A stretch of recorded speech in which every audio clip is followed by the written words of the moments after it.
Broadcasting live. It's America's longest running talk show on computers. It's Computer America, bringing you the biggest names in technology with guest interviews, new products, and your emails. Listen live at computeramerica.com on any device around the world.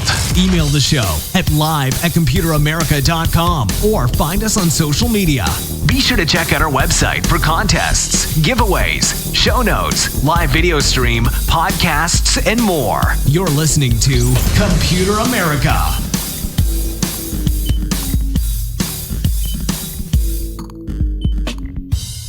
Hello and welcome into the Computer America Show, everyone. We are the nation's longest running, nationally syndicated radio talk show on computers and technology. And everyone, hey, how you doing?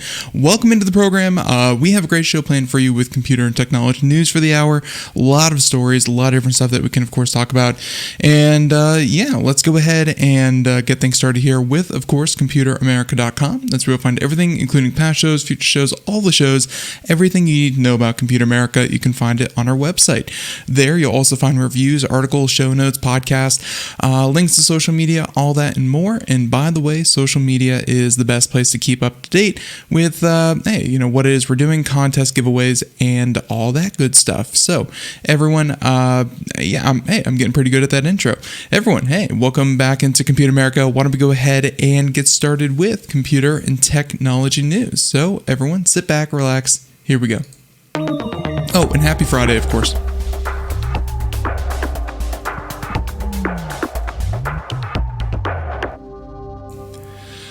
Okay, how about we go ahead and get things started with, how about we go ahead and get started with, we have a number of different stories, and I think the first one we're going to do is,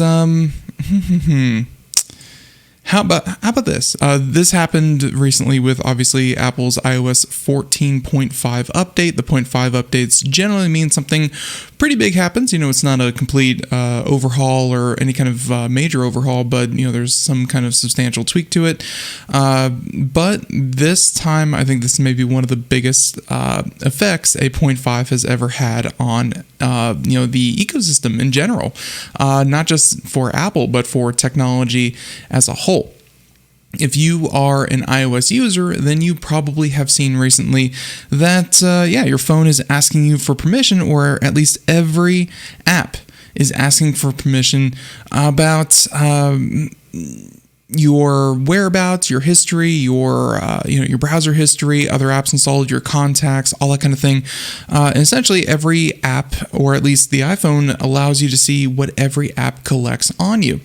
And here's the thing: most of them, well, Apple is making it so that it is opt-in, not opt-out. And the funny thing about opt-in and opt-out is, regardless of which way you go, you have about a 90-10 split. If you have opt-out, you have 90% of people failing to opt out and 10% of people who do. And then if you have opt-in, you have 90% of people that do not opt in and 10% of people that do. That, you know, those are, of course, very rough numbers. That's just a rule of thumb. But suffice to say, yeah, they said that...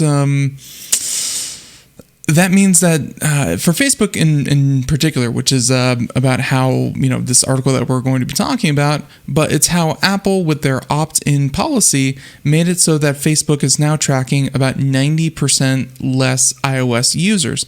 Now, obviously, iOS is not everything to Facebook, but it is a big something to Facebook, just to be very clear about that. Yeah, so with that being said, let's go ahead and get into this article from Wired, very well researched, and Wired always does a good job at these long-form articles, but saying that it's not unusual for the bosses of Apple and Facebook to be at loggerheads with each other over privacy. For those who don't know, Apple is generally pretty good about privacy. They have fought back against government subpoenas. They have, you know, always championed the fact that Apple does not have access to your device. You know, whenever law enforcement has come to Apple and said, unlock this device for us, Apple says, no, we can't, because we literally can't. You know, and of course, law enforcement goes to hackers and people with zero-day vulnerabilities, things like that, and says, hey, break into this for us. So it's not a foolproof system, but at least as far as Apple's concerned, they do not have the right to your data. But to be also very clear, people who back up their phones to the Apple Cloud and anything that Apple physically owns, like their servers in their online server space, Apple will freely and happily give that over with the appropriate court order, which is, kind of within the legal jurisdiction of what they can do. But as far as your device, if you don't have it backed up and it's not on Apple servers and it's only on the device, no one can get into it except you and probably diligent hackers. Facebook, on the other hand, very, very pro data vacuuming. I mean, they'll take anything and everything about your identity, who you are, who your friends are, who you communicate with, where you live, where you work, where you go, where you spend your time, what restaurants you eat at. They want every little detail. And where, Apple, Google, Amazon, a number of companies have kind of said, I'm thinking specifically of like Gmail that stopped scanning people's emails for keywords to better target them for advertising. Other companies have kind of made concessions saying that the current rate of intrusive technology companies is not sustainable, and we're going to pull back from that. Facebook, though, has made it their business model and said that we are totally going to keep doing that. Now, let's talk about this particular spat here again with Apple and Facebook and what's happening with iOS 14.5. This article mentions back in 2018, Facebook chief executive Mark Zuckerberg accused Apple and, of course, Tim Cook of being extremely glib for making scathing remarks about how Facebook's involvement in the Cambridge Analytica scandal and how that whole thing played out. Not going to go into detail there, but suffice to say, Facebook gave the most granular data to Cambridge Analytica to better influence the 2016 election. So there you go. Weeks later, after that particular confrontation between the two CEOs, Apple introduced privacy controls that hampered Facebook's ability to collect user data via Apple devices. Now, things have moved up a notch at the end of last year with app tracking transparency, which is crazy to me. If people are so concerned with, or people, I should say, Facebook is so concerned about this, the real change here was that people now know what it is that is tracking, what is being tracked. And I feel like whenever you run into these situations, that all you have is just knowing, and knowing changes the behavior. People should have known that from the beginning, and the behavior probably shouldn't have been happening from the beginning either. Kind of just knowing what is being tracked is so abhorrent that people opt out of it. Hey, maybe it shouldn't have been happening to begin with, but it's very lucrative and very profitable. So, you don't become a multi-billion-dollar company with billions of users like Facebook if you were playing on the safe side. Now, they're saying that iOS 14.5 came along, apps like Facebook could automatically track what people, until these apps this update came along, they could automatically track what people were looking at on their phones and sell targeted ad space accordingly. The update was designed so users were asked their permission for tracking to happen first. So, again, opt-in versus opt-out. Facebook responded to the move by taking out a full-page ads in the New York Times. Yes, the New York Times. Very prestigious. But, I don't know if their users are actually reading newspapers nowadays. Still, Washington Post and Wall Street Journal accusing Apple of posing a threat to the 10 million businesses who use advertising tools each month to find new customers, hire employees, and engage with their communities. Cook retaliated by tweeting that users should have the choice over the data that is being collected about them and how it's used. My personal feeling, and obviously we are in advertising as well, being one of the outlets for advertisers. And I've always kind of felt this, that, I get it. Companies want to make sure that they're targeting the right people. If you're selling an extreme energy drink for, that you think is all the branding is for younger, kind of younger Americans, so on and so forth, odds are you don't need, elderly Japanese people seeing that ad. That is essentially a wasted dollar, as far as your advertising is concerned. It's not your audience. It's not your target. Maybe if you're targeting certain kinds of medication that are for Alzheimer's or the elderly, arthritis joint medicine, if that happens to pop up on a 13-year-old screen, boy, again, wasted. So I can see how advertisers are so adamant about wanting the full metrics and analytics of the audience that they reach and who they're actually reaching.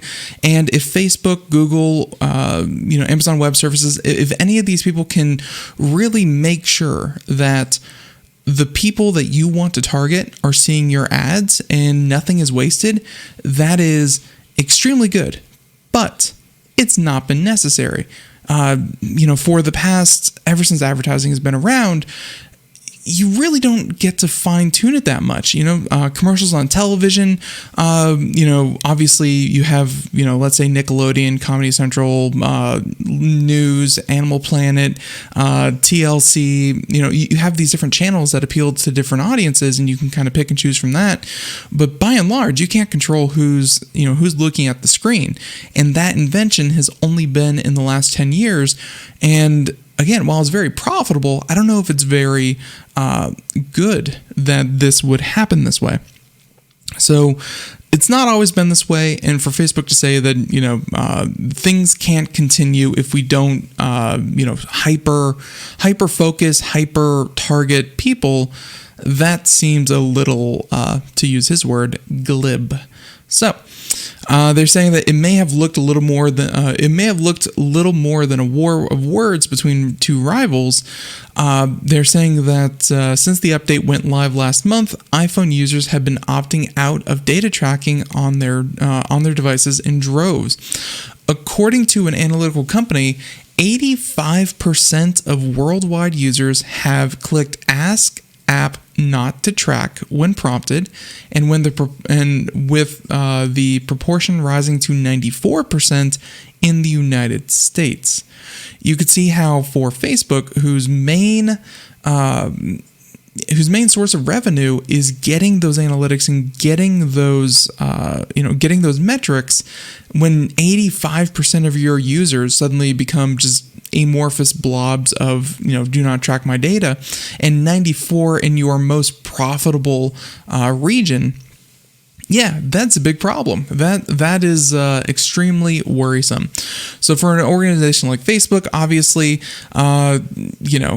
who's based around collecting, analyzing, selling on, and profiting data from users' likes and dislikes, such numbers could be devastating, saying it's a huge blow for Facebook. And that's from cybersecurity specialists in the UK, saying that they have major issues when huge tech firms such as Apple comes along and says privacy is important.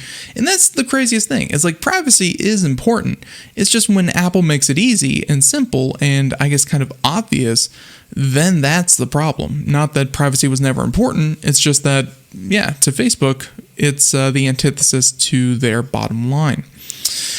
Now, with that being said, skipping through the article a little bit, let's see. So by taking the stance now, Apple is preempting strict data protection laws that have been mooted in the U.S.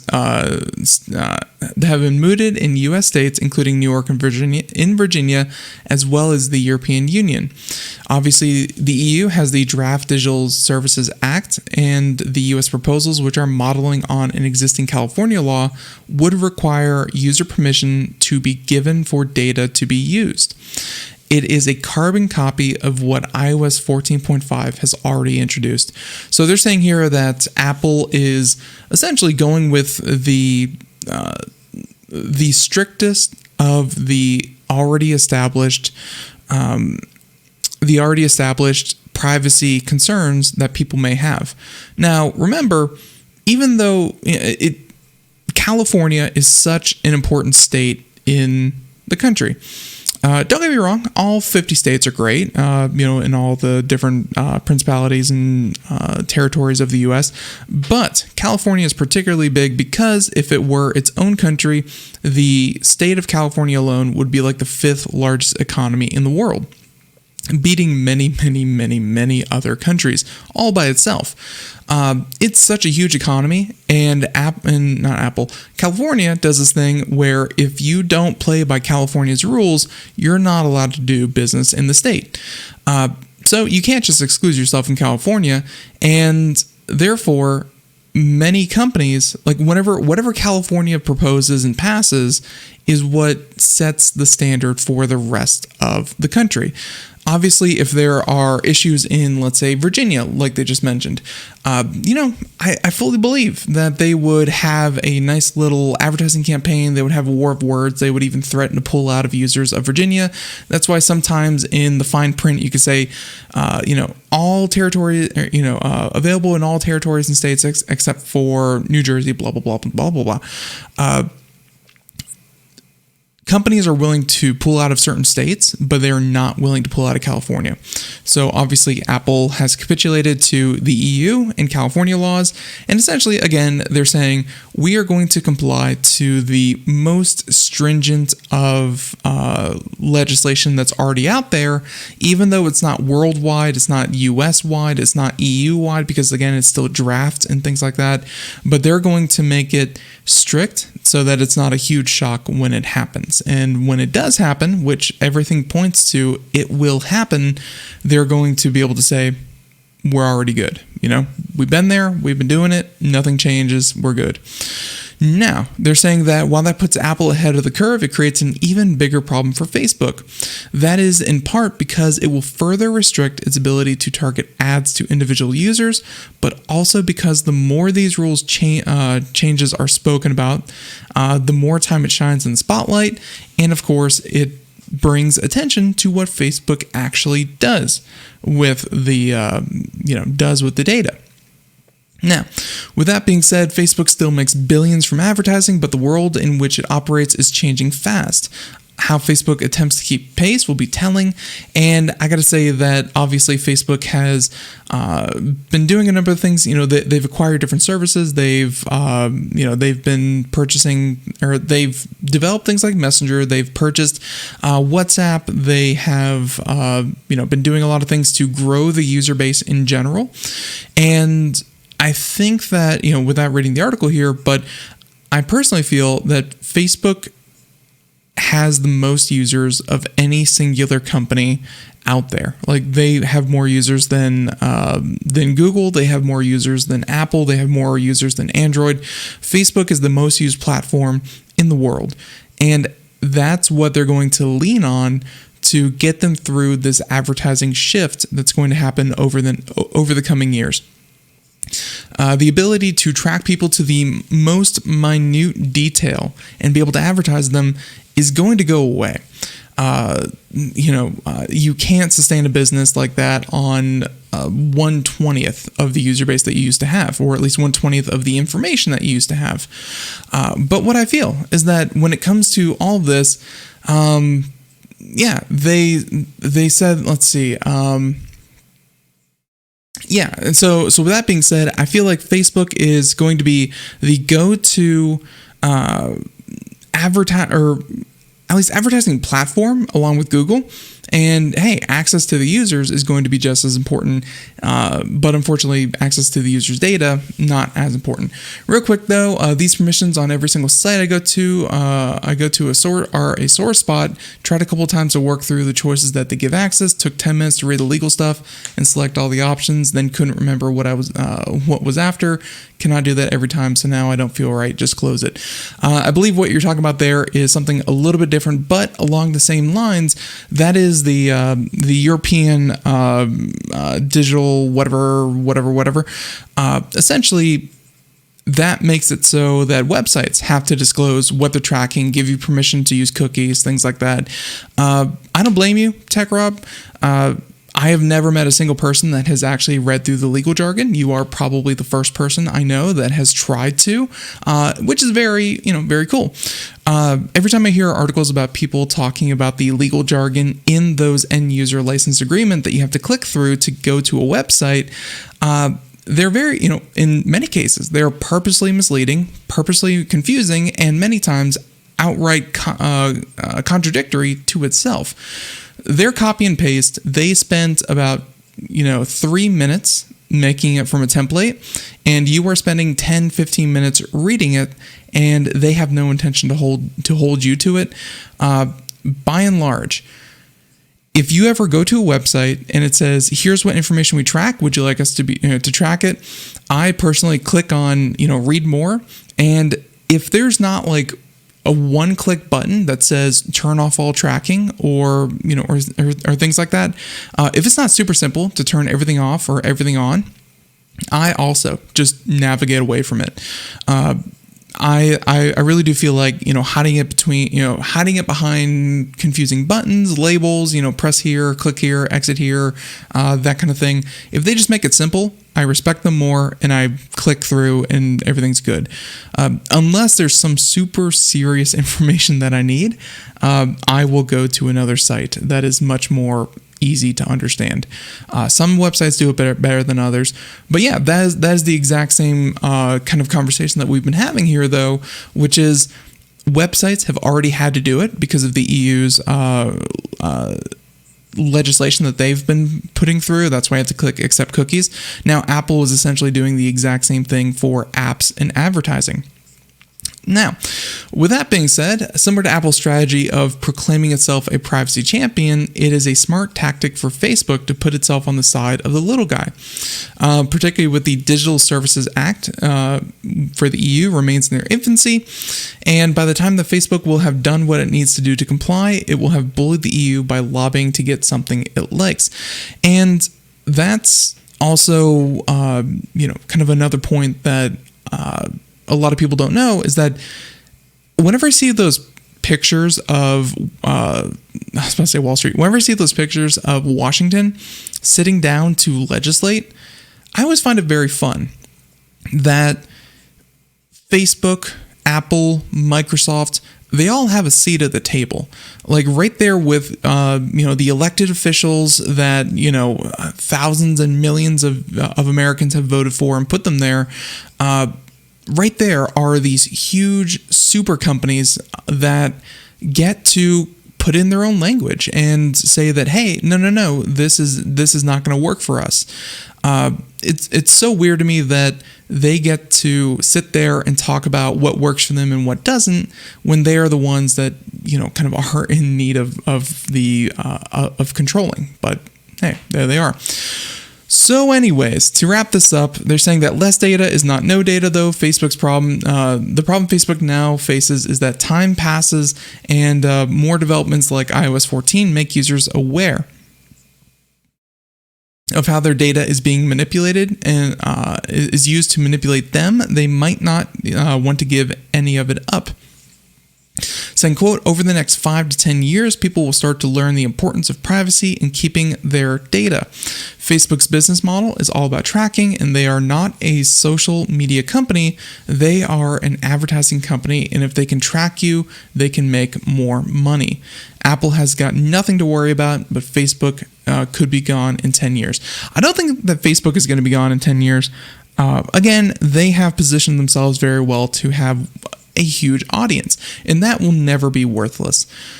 People will always want to connect, as much as they're saying that they're an advertising company, not a social media company. Social media will always be important. And I think that, to say that advertising dollars are going to dry up for Facebook, here's the thing. Facebook is going to be one of many players, just like Google, that can't collect users' data. It's not just that they're going to opt out of Facebook data tracking, they're going to opt out of everyone, or at least most people in their data tracking, which is not a bad thing at all. Yes, you can turn on tracking and get those really hyper-specific, kind of advertising packages directly marketed to you, but by and large, people won't do that, and I really do feel like Facebook's going to be able to offer the same rates that they always have, because no one's going to have that information instead. It's not like we're saying, no, Facebook, you cannot track us, and then people are turning around saying, yes, Google, take all of my information from me. No, everyone is turning this way, and again, even more so if legislation is about to come about no one is going to have access to that information. So it's setting a new floor of what advertisers have about you. And that new floor is going to be where Facebook kind of lands. As long as they have the users, they're going to have a spot. And right now, they have more users than ever. It's a problem, and it's going to be a rough transition for them because, again, you move around the pieces a bit, but they're still going to be extremely, they're still going to be extremely well positioned for the advertising landscape of the future. So there you have it. Let's go ahead and continue on here. How about some hardware? And this is one that I think a lot of people may be building a computer for the first time, or they're looking at computers. They always have this question, SSD versus a traditional hard drive, an HDD. What do you do? Where do you go? And one of the easiest ways to upgrade the speed, or so we've said lately, to an older computer or to a new computer is to upgrade to a solid state drive. It turns your computer from turning on in 1 to 2 minutes to a matter of seconds. Solid state drives are generally considered faster, but where they lack, and it's getting less so this way, but where they lack is in storage capacity. Here's the fun part, though. There's still advancements happening. Who knew? I thought that, thinking back to my history of talking about hard drives, I thought that HDDs would be kind of out of computers by like 2025, somewhere around there. And that still may be the case, but they're still working to improve the technology. One that I thought was, almost impossible to improve.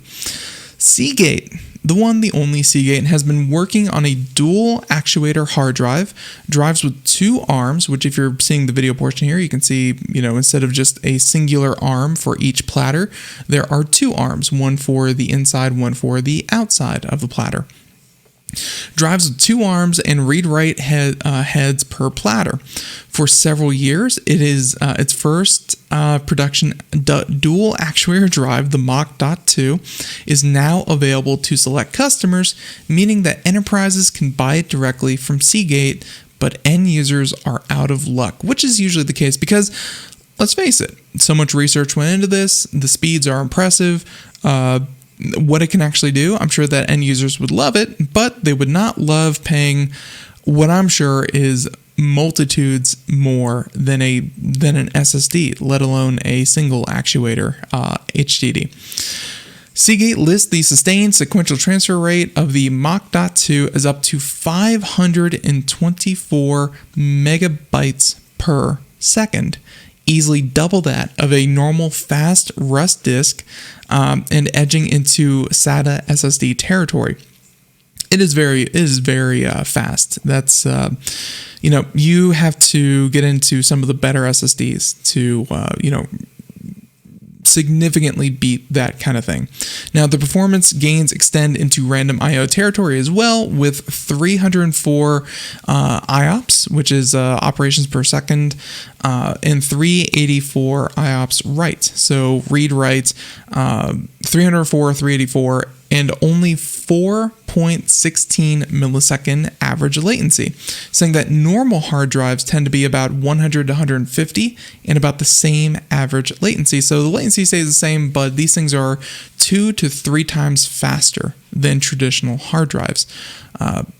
Now, of course, the fun thing is the storage. The added performance requires additional power. They are rated for 7.2 watts idle, while Seagate's standard Iron Wolf line is rated at about 5 watts. Obviously, the difference in wattage, it's not that big a deal, but for laptops it may be. But obviously for, enterprise and servers and things like that, shouldn't be that much of an issue. That 30% increase in power consumption is way worth it for a 1 to 200% increase in performance. They say that it gets more difficult to compare loaded power consumption because Seagate specs the Mach.2 differently than the Iron Wolf, and the Mach.2's power consumption are rated for, pretty different. So anyways, it's not that comparable. The point is, I'm betting 50%, 30 to 50% more power consumption than traditional hard drives. Here's the thing, though. It represents an excellent choice for power efficiency, since it offers roughly 200% of the performance, like I was saying, and yeah, it's even better. According to the Seagate Senior VP of Business and Marketing, the company has been shipping Mach.2 HDDs in volume since 2019, supplying them to over a dozen major enterprise customers and dual actuator programs. Today's wider release expands the potential customer base to include select customers. I'm wondering, and one thing here that they didn't actually get into, I'm actually curious what the Mach.2, let's see, these are the Iron Wolf, what the Mach.2 storage capacity is. That seems very important to me. Let's see. So Mach, and again, the point of this is that they have multi actuators running into this. I think it's fun because you get to keep the technology that's tried and true. HDDs and those kind of hard drives. Obviously, putting more parts into it, you are looking at a higher failure rate, but it does give the technology a longer life. We're not going to be moving away from HDDs anytime soon. The speeds are still a little bit worse than SSDs, but I'm sure that the storage capacities make up for that. Let's see. So they also mention they have 2 independent streams for dual channel access. So you can access more than one piece of information, where an SSD can access many types of information at the same time. Unfortunately, again, I'm just not seeing it here. Let's see. So here's the data. Here it is. The author just failed to include it, but it was highest 14 terabyte hard drive performance, making it the logical choice for cloud data center and massive scale data storage. 14 terabytes of capacity, as well as 2 independently addressable 7 terabyte logical units. So these things are going to be up to 14 terabytes and be just as fast as an SSD in some cases. These things are going to cost like 5 times what a hard drive for you. So don't be jealous that you can't get this, but be excited that eventually you will be able to get this when the price makes sense to sell it to individuals. Very, very cool though. Multiple little arms in there scratching back and forth to read and write data. It's a very, very good use of the technology. So with that being said, we can go ahead and because we're on Twitch, if you wanted to watch the video portion of Computer America, twitch.tv/Computer America, and something that's been happening here, we don't talk about it much here on the show, but there's been this little tug of war that's been happening on Twitch about what is acceptable content.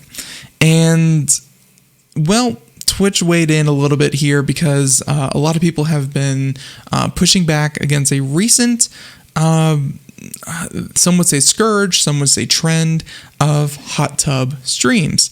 And so for those who aren't in the Twitch know, think about it like this.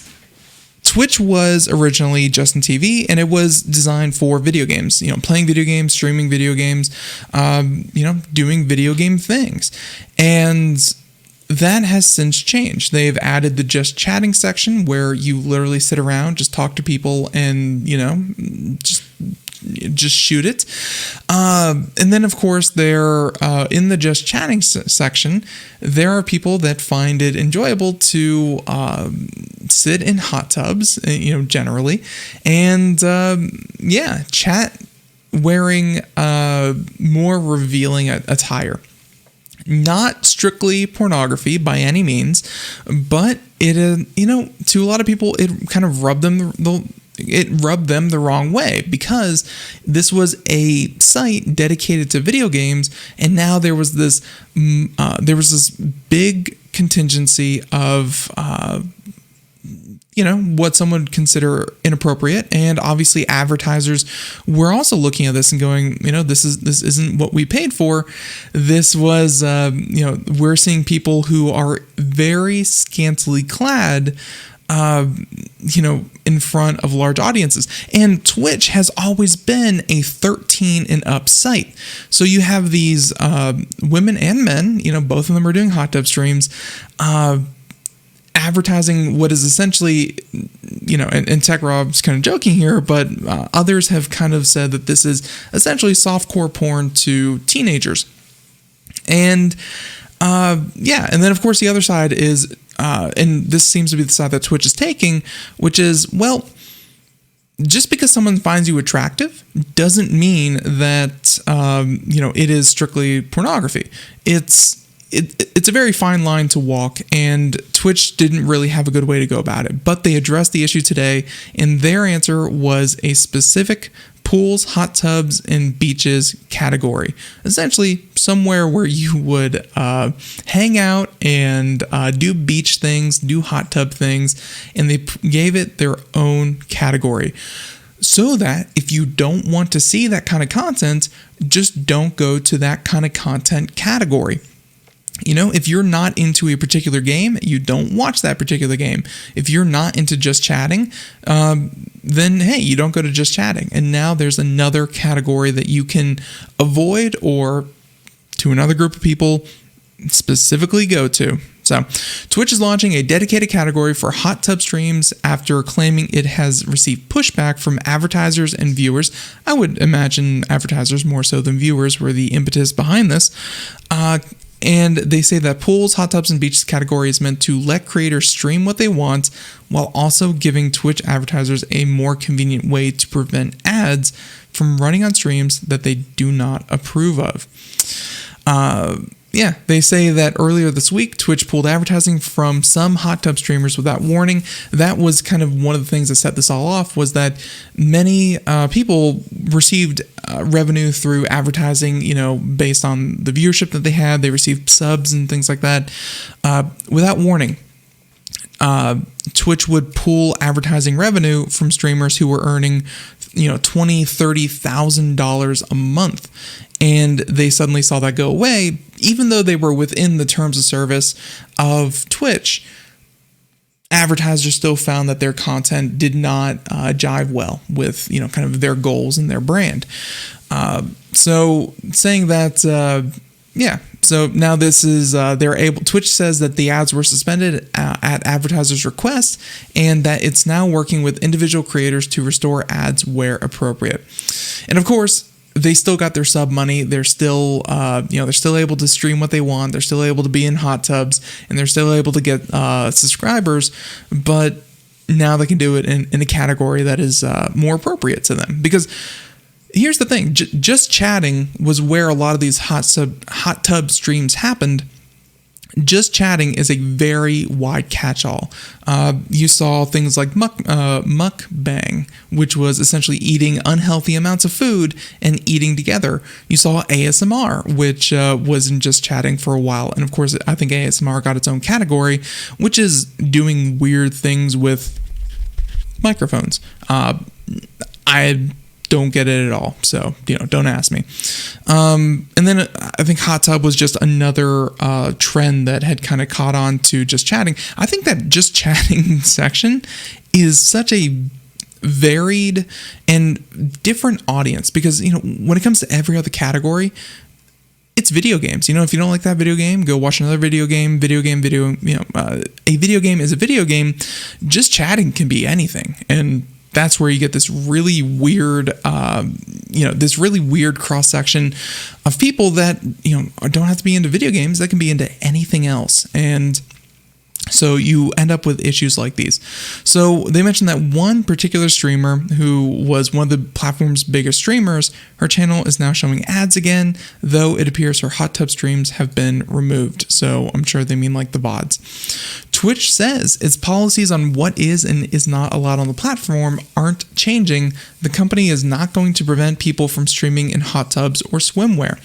And while the sexually suggestive content remains banned, context-appropriate clothing, like bathing suits in a pool, are allowed. And so this is a direct quote from the blog post that was published this afternoon, saying that being found to be sexy by others is not against our rules. Lucky for me. I know, all of you, you're thinking it, but yeah, lucky me. And Twitch will not take enforcement action against women or anyone on our service for their perceived attractiveness. That's what the company wrote, which makes all the sense in the world. I don't think anyone can fault Twitch for that. Just because someone finds someone else attractive does not mean it is sexually suggestive. You know, hey, that's just human nature. The post is surprisingly direct message from a tech company laying out the competing interests and problems being faced in a situation that most other companies would address in a vague manner at best, which is very important. Twitch's beginnings with Justin TV and live streaming, because the front-facing part of their business is the community, is their it is their streamers. You have people who work kind of for Twitch or work with Twitch, but not directly for the company. And so you have all these different faces putting out all these messages. I think Twitch has to be direct with this, and they were. So Twitch's new system plays into this to an extent. It pulls their streams out of the very popular just chatting section and moves it to the new section. But it also validates that this type of streaming is allowed and welcomed on the platform. On his blog post, the company said, first and foremost, no one deserves to be harassed for the content that they choose to stream. They say that Twitch says that adding a new category is not its long-term solution to giving advertisers more control over what streams their ads run on. But it views this as a short-term solution, saying it allows viewers to avoid or seek out the content that they wish to view. Brands will be able to opt in and out of placing ads in the appropriate streams and categories. I think it's actually, very appropriate that they were able to do this. They say that that could be bad news for creators, though. The so-called hot tub meta has been a huge success for streamers, but part of the reason was that they were was because there were more viewers generally means more ad revenue. If Twitch can't get advertisers to opt into hot tub section, there would be few streamers who would be willing to take part. And I think even on top of that, like I said, just chatting is one of the largest sections of viewers on Twitch. And don't get me wrong, I think the next couple of days, obviously I think hot tubs are really going to die down, but I think we're going to see just how many people were there to watch the hot tub streams and how many people were there to complain about the hot tub streams. Because to a streamer, it doesn't really matter. A viewer is a viewer, and hey, you're going to hit them with advertising either way. But I'm going to be curious to see, not the hot tub streams themselves, but the popularity of hot tub streams and how popular it will continue to be when it is in its own little corner. I'm guessing not as much as when it was front and center in the just chatting section. But hey, it's there's always a new trend. There's always a new meta. And what's next? I don't know, but Twitch needs to be ready for it. Let's go ahead and talk about how about we have a ton of different stories that we could do here. The original Xbox.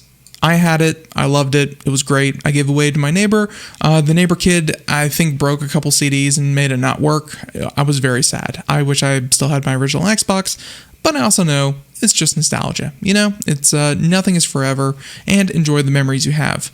But here's one thing, a memory that no one else had. An Easter egg has finally been revealed 20 years later. You can see here a picture of The Rock and Bill Gates, unleashing the Xbox on the world. And check this one out. Nearly 20 years after its release, you should think that the original Xbox wouldn't have any secrets left to share. This really reminds me of the Easter egg for the original Doom that people didn't know about. And the last remaining Easter egg had something to do with like a particular portal, and you had to be hit back into the portal by a rocket explosion from a creature. and then it led you to a secret room. And, it took them almost 30 years to actually uncover it. And yeah, they finally did. And it's always fun how developers are able to sneak these things in here thinking, oh yeah, someone might find it or they might not. Easter eggs are a lost art still. They said that, but it turns out not only does Microsoft's first console still have some hidden Easter eggs, there's a good chance one of them would have remained undiscovered if not for a recent disclosure. This week, a developer who worked on the original Xbox contacted Kotaku to tell the website how to trigger a surprise no one had found before, saying, quote, "I didn't really expect it to be found, not unless the source code leaked or somebody reverse engineered the dashboard." And that's what the individual wrote on the website, saying, if you want to see the Easter egg for yourself, you'll need to rip a CD to your Xbox's hardware. When your console prompts you to name the album, type Timmy, so Timmy, but this time with 26 Ys. So Timmy with 26 Ys. And an exclamation point at the end, saying that, as Kotaku points out, there's no need to count the letters. Instead, fill the entire field and replace the last letter with an exclamation mark. So there you go. Fill it completely, delete the last one, exclamation mark. Now prepare for a history lesson in what it was like to use technology in the mid-aughts as your Xbox slowly copies the music files over to its mechanical drive. Once it's done, opening the settings menu and navigate to the system info option, the console will now treat you to a new credit screen listing the members of the Xbox dashboard team. Okay. Saying, quote, "I decided to share now that it's been 20 years and I thought it would be cool if people knew this actually existed. I also thought if I didn't do it now, it would never likely happen. It had been so long I couldn't even remember the trigger. I had to connect the Xbox up and try out several things to be sure." And they mentioned that the designer of the original Xbox told Kotaku that he wasn't aware of the Timmy Easter egg before the website brought it to his attention. According to the designer, there's at least one last surprise that Xbox fans haven't found in the software in nearly 20 years, but he wouldn't reveal how to trigger it. I guess we will know all the secrets when the source code for the original Xbox is finally released. But yeah, still Easter eggs to be found. And I think that's pretty darn cool. Okay. Speaking of things that will never be found, the U.S. Treasury may require crypto transfers of over $10,000 to be reported to the IRS, saying official fiat digital currencies are being used for tax evasion. And I think that ever since Elon Musk first put out that tweet that he had purchased $1.5 billion in the cryptocurrency. And don't get me wrong, Tesla had to declare it and they had to declare it as an asset, but I'm sure it put it on the government's radar saying that, hey, if a company is finding it worth putting $1 billion or more dollars into a cryptocurrency that we have no control over, we need to start looking into this. And cryptocurrencies, by and large, we talked about this when we did our cryptocurrency segment. They are decentralized. No one controls them. No one can monitor. Other than Bitcoin, anyone can monitor them, but no one can actually say, "Hey, do this transfer, don't do this transfer, hold this transfer," that kind of thing. Individual crypto exchanges may have their own rules, but the currency itself is wholly unregulated. That's just that is not a bug, that is a feature of the medium. Now the IRS wants to try something a little bit different. How will it actually be enforceable? That, my friends, is something that, probably will never be the case. They're saying that in the latest sign of a looming regulatory crackdown on crypto, the Treasury Department has said it will require any transfer worth $10,000 or more to be reported to the IRS. To the proposal forms part of the Biden administration overarching tax compliance plan. According to the Treasury, the gap between taxes paid and owed total nearly $600 billion in 2019. Don't you wish you were rich enough to have $600 billion in dodge taxes? Man, that'd be fun. Now, they're saying that it could balloon to $7 trillion if left unaddressed. Echoing concerns raised by the Department of Justice, the Treasury warned that cryptocurrency poses a significant detection problem by facilitating illegal activity, including tax evasion, which is ironically, well, not really ironically, that is the same language that we have seen from China, and why China publicly this week has banned cryptocurrency for its citizens. They're saying that it's dangerous. It is a dangerous is a dangerous. I'm going to say product, but I had another word in mind. Anyways, it is a dangerous product, and they can't help people if they're scammed. It's being used in scams, and it's used to launder money. It's used for black market trades. It's used for illegal things. I'm going to say yes, but so is the internet. So are cell phones. Many terror attacks are done on, Signal and WeChat. Horrible people are going to use the most obvious tools at their disposal to do horrible things. Crypto, yes, it is used for horrible things, but that is because it is simply an accessible technology. If crypto was not accessible, they would use something else entirely. So to say that, it's a problem because it poses a significant detection problem and by facilitating illegal activity, yeah, the internet facilitates almost all illegal activity. But you don't see us trying to take down the internet. It's it's just kind of the way things are. Still, they're saying that officials aim to bolster the IRS.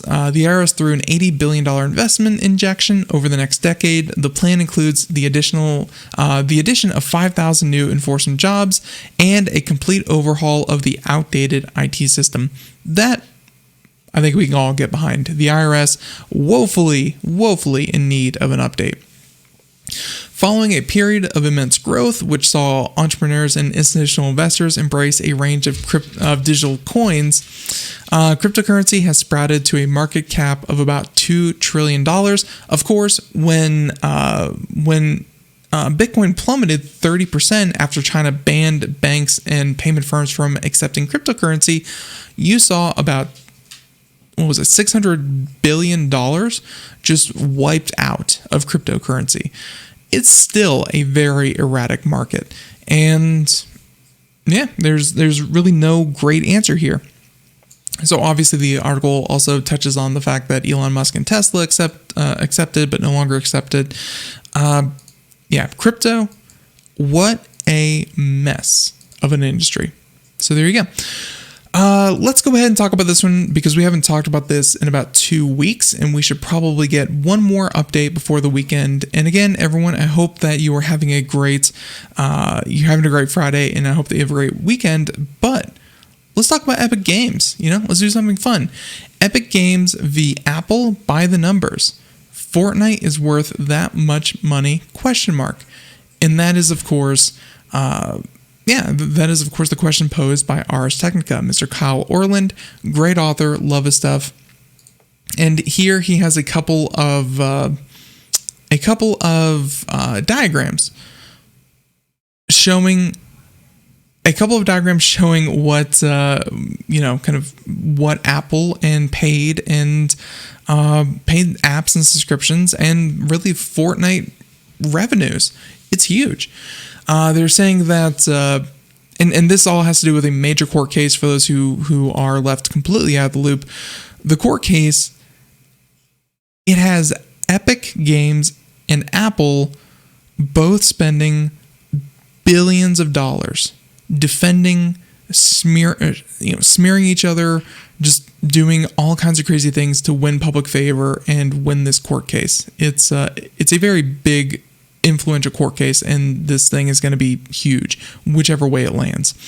Now, they say that from the opening arguments onward, the legal maneuvering has involved plenty of arcane points of fact and law, from the precise definition of the market in question to the effectiveness of Apple's iOS security procedures to the definition of game itself.